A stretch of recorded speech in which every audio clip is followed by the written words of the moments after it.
What's up, guys? LQ here with the LQ Review. Thank you so much for joining me here at my YouTube channel. This is where we talk about all the geeky, nerdy stuff we love to talk about.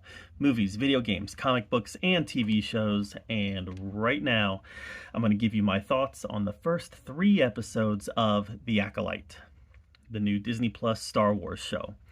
And Disney Plus Star Wars has been very, very hit and miss for me.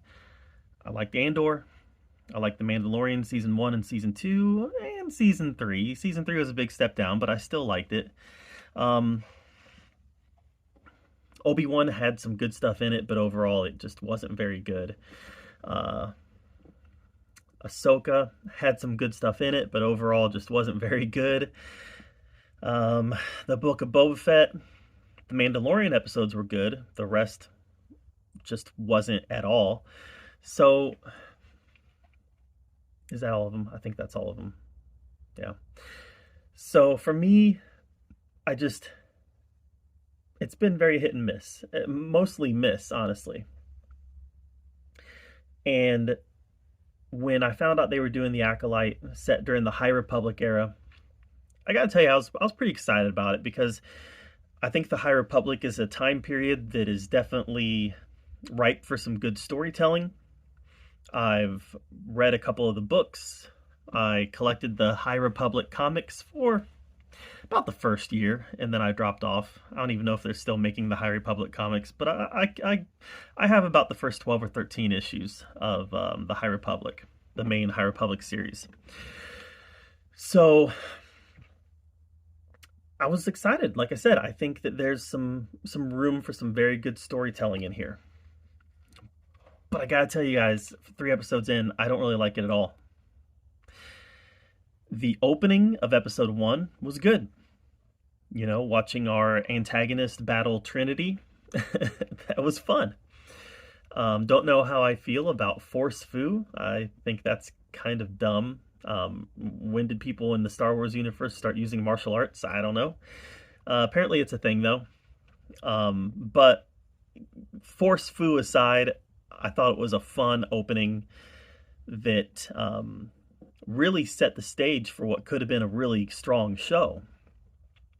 Unfortunately, I don't think Lucasfilm knows how to make strong Star Wars shows anymore. I think Andor was a fluke, and The Mandalorian was probably... I don't know if Mandalorian was a fluke. I think that for whatever reason, though... some things happened in Lucasfilm that made The Mandalorian worse content than it should have been as we got into Season 3. Like I said, Season 1 and 2 were great. So I'm not convinced that Lucasfilm knows how to make good Star Wars shows. I'm not convinced that Disney Lucasfilm knows how to make good Star Wars movies.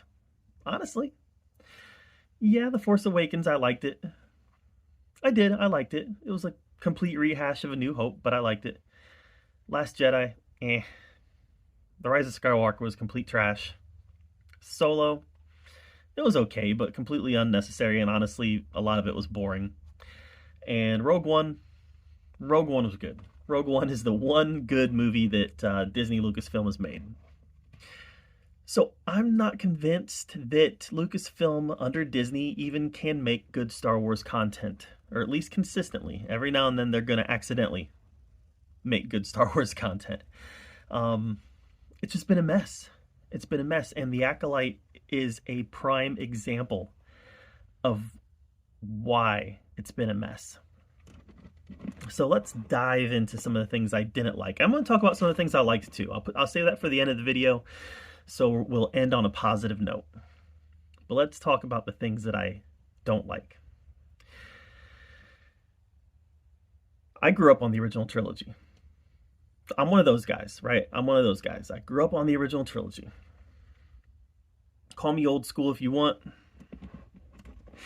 But I did. And I grew up with the Jedi. They were good guys. The Jedi were good guys. And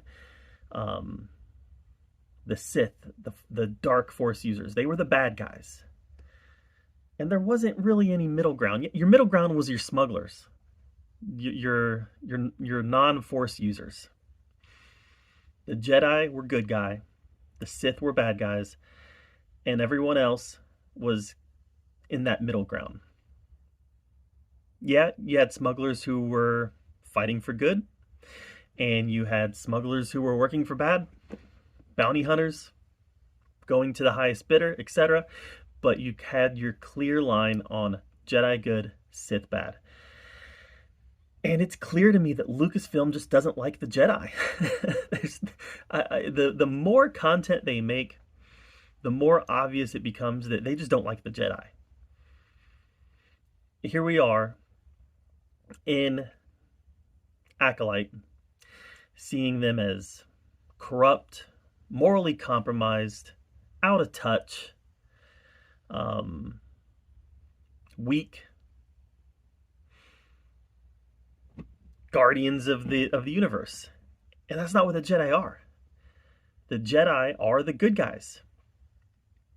But like I said, not today, not in Lucasfilm. The Jedi are corrupt and morally compromised. Yes, in the prequels, we learned the Jedi had weaknesses. Their weaknesses were their pride. Pride come before the fall. That's what happened in the prequel trilogy. That didn't mean that they weren't good. It just meant they had weaknesses, like everybody has. And that the Jedi Order as a whole was prideful, and because of that, they had their fall. But these Jedi in the High Republic, and some of the, Jedi that we've seen in other Lucasfilm areas under Disney Plus, we see that they're just morally compromised people and not well written or strong characters. It's disappointing.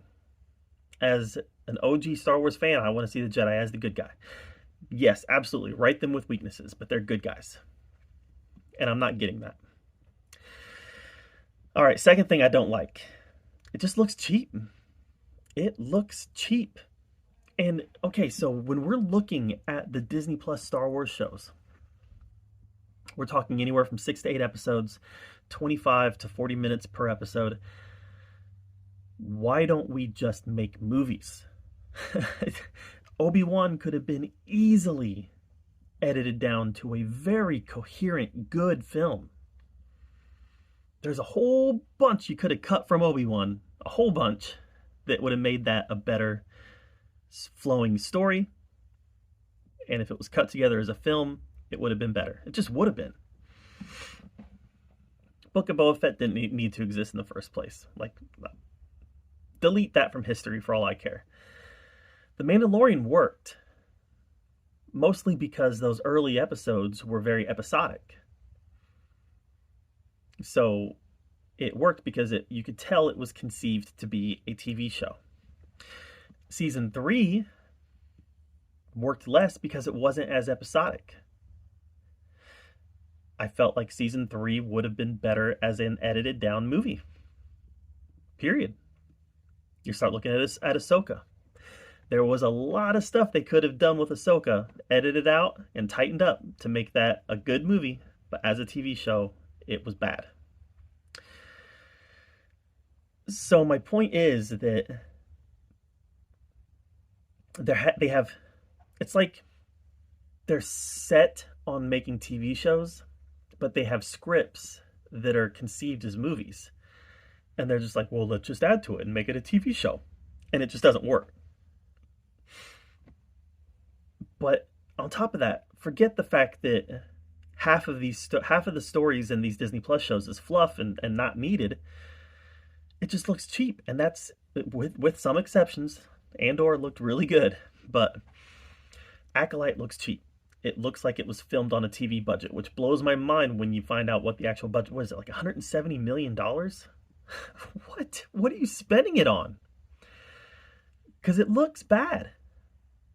How do you have The Phantom Menace came out in 1999 and Coruscant looks better in The Phantom Menace than it does in a $170 million TV show in 2024?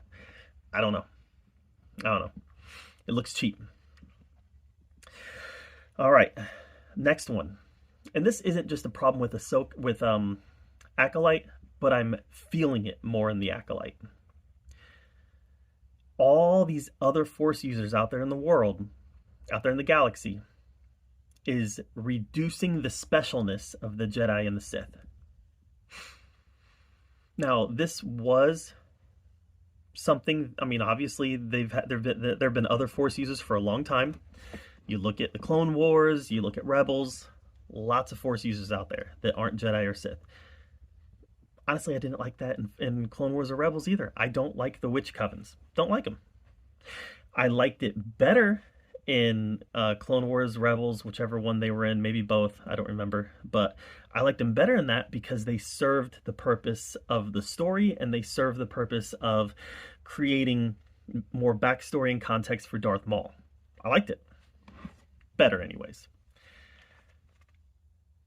Here, it seems like the Witch Coven is put in there for political posturing, honestly. That's what it feels like. Might be true, might not be true, but that's what it feels like in today's atmosphere of Disney Plus, knowing that Disney has said out loud that they have a not secret gay agenda. It feels like it's political posturing.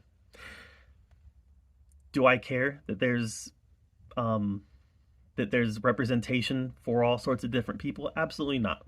If you go watch my videos, you'll see I celebrate representation, but I don't think representation should come before story. And that's where Disney has really failed a lot lately. Where representation, you can tell, is the priority.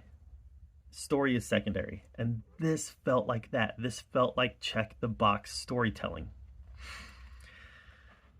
But ultimately, having all these other Force users out there, to me, it reduces the specialness of the Jedi and the Sith. They're just more Force users. And that also creates the dynamic where the Jedi aren't special, the Sith aren't special, and therefore it goes back to my original problem of the Jedi aren't really good, the Sith aren't really evil. It's just a complex story where there are no good guys and bad guys. And this is a trend I've noticed in Hollywood for several years now, is that they want to take bad guys and turn them good. Why? Why can't we just let our bad guys be bad? Yeah, Vader turning was, in Return of the Jedi, was a critical moment, but it was a redemption story between a father and a son. Having bad guys turn good all the time, it does not feel authentic, and it feels kind of dumb. And you see it all the time in Hollywood now. Yeah, Reva in Obi-Wan. I mean, we can talk about lots of times they've done it in Star Wars. Kylo Ren, come on now. I just watched the Bad Boys movies, and Will Smith's son, he was a hero in Bad Boys 4. Why are we always turning villains good? It's because Hollywood has this obsession right now of creating this gray area where there are no villains and there are no heroes. No, we should have villains, we should have heroes. All right. Acolyte has a unlikable protagonist in Osha. Sorry, I don't like her. There's nothing about her that stands out to me that says this person's story is worth seeing. That this person's story is going to be a big part of the overall Star Wars tapestry. I just don't care. And that's the problem with the antagonist as well. The antagonist, May. Again, I just don't care. They haven't, in 3 episodes, they haven't done anything to make me care about these two characters. These two characters that the entire season is going to rest upon. I just don't care. You haven't made me care. So it's the writer's fault because they haven't done enough to get me to care about these characters. They're just one-dimensional. May is this girl boss who's out there killing Jedi. All right, what else? Tell me more about her. And I'm just not interested. But probably the biggest sin the Acolyte has committed is that it's just boring. This is Star Wars. This is an era of Star Wars we've never explored before. It should be fun. There should be adventure. There should be excitement. But it's just boring. Yeah, some of the fight scenes have been good, but overall, and those are few and far between so far, it's just boring. The story that they have chosen to tell in this High Republic, this new era of Star Wars, isn't interesting at all so far. Lucasfilm has seemed to lost touch with their audience, especially in Star Wars. I read an article recently that said that 70% of Star Wars fan base is male. 70%. But Lucasfilm seems completely devoted to making Star Wars content for females. Nothing in the Acolyte speaks to me as a male, because it's written with females in mind. And I don't know why Lucasfilm and other studios can't just be happy making movies and content for their target audience. And with Star Wars, your target audience is male. Your target audience is men. So make it for them. Yeah, there's going to be some girls that like it. Absolutely. And make well-written female characters that have prominent roles. I grew up, I thought Princess Leia was awesome. I thought Ripley was awesome. I thought Sarah Connor was awesome. But they weren't awesome because they were women. They were awesome because they were well written. They were relatable. And that's something Lucasfilm just doesn't know how to do. They don't know how to write well-written, relatable women in their content with a predominantly male fan base. They just don't. It's obvious at this point. And I like movies that are written for the female audience sometimes. I do. I absolutely enjoy going out to see romantic comedies with my wife. Movies that are written with the female audience in mind. Usually because those female characters are written better than an $170 million project like The Acolyte. These female characters in these low-budget rom-coms are written better because it's written for the female audience. They know who their audience is. And Lucasfilm doesn't know who their audience is. They're trying to appeal to an audience that they just don't have. I think that's a problem. I think it's a problem that Lucasfilm needs to fix. And I'm not saying don't have well-written, prominent female characters in your shows and in your movies. I'm saying write for the male audience, because that's your audience. All right. What did I like about The Acolyte so far? Well, I liked Soul. I think Soul definitely catches the Qui-Gon Jinn vibe. He feels like your stoic Jedi. I like him. I like him for that. He's one of the few pieces of this show that I can look at and I can see, okay, I see something here that I can grasp onto because it feels like the content that I fell in love with. There's just not enough of it in there.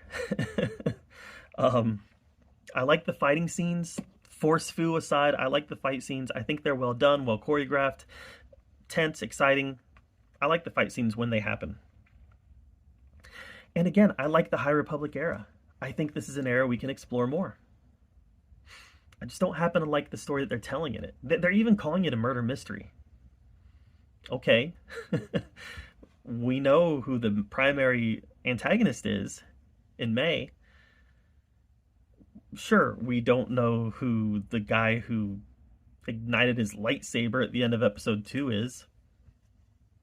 Is that the mystery? Is that it? Must be. But yeah, he did the whole Darth Maul hologram thing where he just lights his lightsaber to look menacing, I guess. I don't know. Yoda was alive and well during the High Republic. He's in the books, he's in the comics. I think we should see him in this. I don't think we will, because I think they're really trying to distance themselves from the original content, which, again, why? I don't know. I'm going to keep watching this. I'm going to give it a fair shake, but so far, I just haven't liked it. I haven't liked it because the story hasn't grabbed me. Lucasfilm doesn't seem to understand their audience. They don't seem to know who their audience is. And they don't seem to have any reverence for the content that's come before. It looks cheap, and frankly, I'm just not enjoying it. It's boring. So that's my take on the first 3 episodes of The Acolyte. Do you think I got it completely wrong? Maybe you do. If so, let me know in the comments below. Maybe you're on the same page as I am. I'd love the support in the comments below. Make sure you subscribe to my channel. And until next time, we'll see you guys later.